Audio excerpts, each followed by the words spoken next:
Coming up next, it's a UFC welterweight division matchup.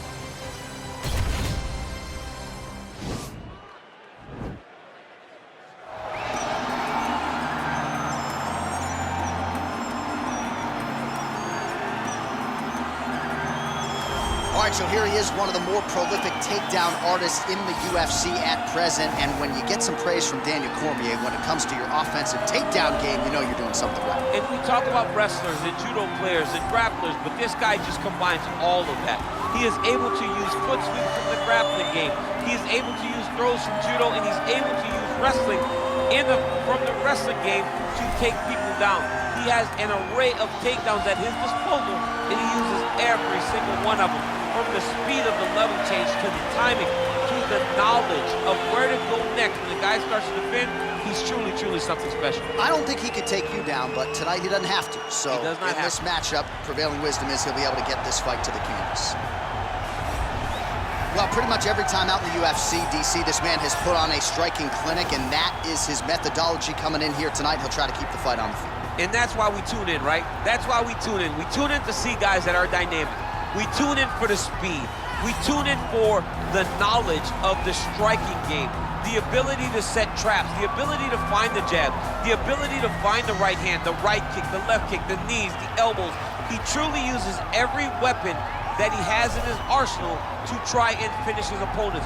You make one mistake, night's over. You cannot make mistakes against a guy that has the striking acumen of this guy right here. And the jab is not as underutilized a weapon as it was in MMA, say 5 or 7 years ago, but he's got as good a jab as anyone in the business, and that is where all of his striking flows off of. We'll see how it goes for him in this matchup tonight.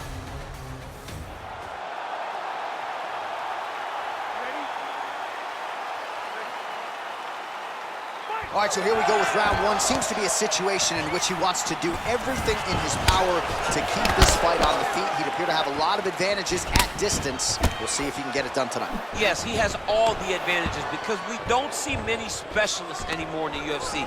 Guys can generally do everything, but this guy is a jiu-jitsu player. He wants to get the fight to the ground and start to weave his web of traps to try and find a submission. This striker needs to maintain his space. He needs to make sure he is not on the ground. Avoid it at all costs.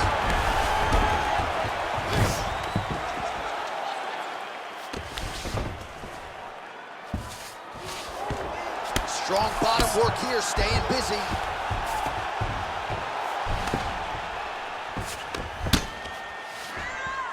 Nice job using his strength there to posture up. We'll see what he can do now. He's going to start looking to land big shots from the top.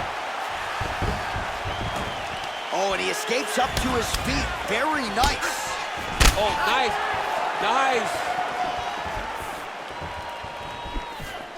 3 minutes remain in the round. Big punch lands over the top. How's he going to follow this one? Oh, collar tie. Ooh, head kick lands, he's hurt. Oh, huge Superman punch.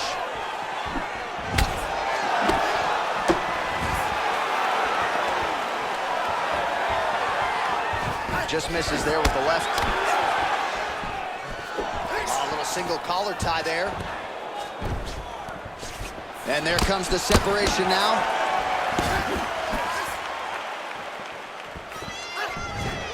All right, single collar tie now. Oh, combination lands, and it seems like almost every strike found the target. He's so accurate when he decides to attack. It is a sight to behold.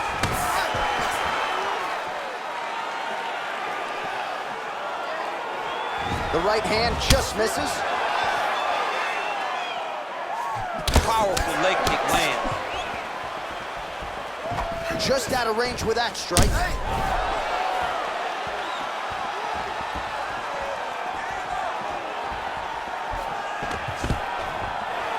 Stuffs that takedown attempt without issue. Both fighters here continuing to try to get a more dominant position in the clinch, getting fatigued in the process, I would think. It's very taxing to be chest to chest, a position we call 50-50, because nobody has the advantage. Who's gonna be the one to find that one little area that they can expose to give them the slightest advantage? Oh my God! gosh, perfect execution on the Imanari roll, right into a heel hook now. Let's see if he can Oh, and there's the horn at the end of the round. So the fighter was really caught in a submission there, just as the horn sounded. Safe to say he was saved by the bell there. So back to the stools they go. 60 seconds to recover here. You're winning this fight. You have to stay ahead now. Let's get back out there and keep doing what we're doing. Put the pressure on him. Don't give him an opportunity. All right, DC, second round is getting underway. Round one, not the round of the year necessarily, but some good in there. And it's not always gonna be. When you have two very talented fighters, sometimes it's very even. That's what we saw in round number one. Big power punch lands. Now he gets back to range.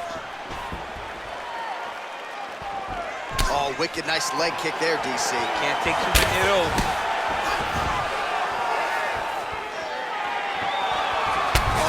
Jab by him there, and that's going to give his opponent some problems if that keeps landing. He's having a tough time getting his offense going because that jab is just stopping him every time. He's got to be careful dipping his head when he's throwing that jab.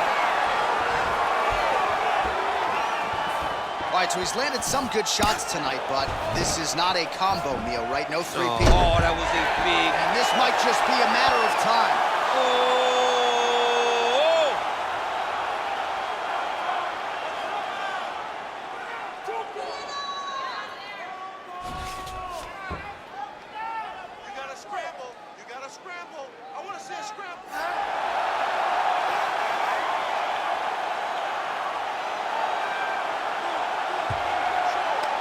He got it, John. Oh, he got it done, absolutely. He finishes his opponent by way of submission.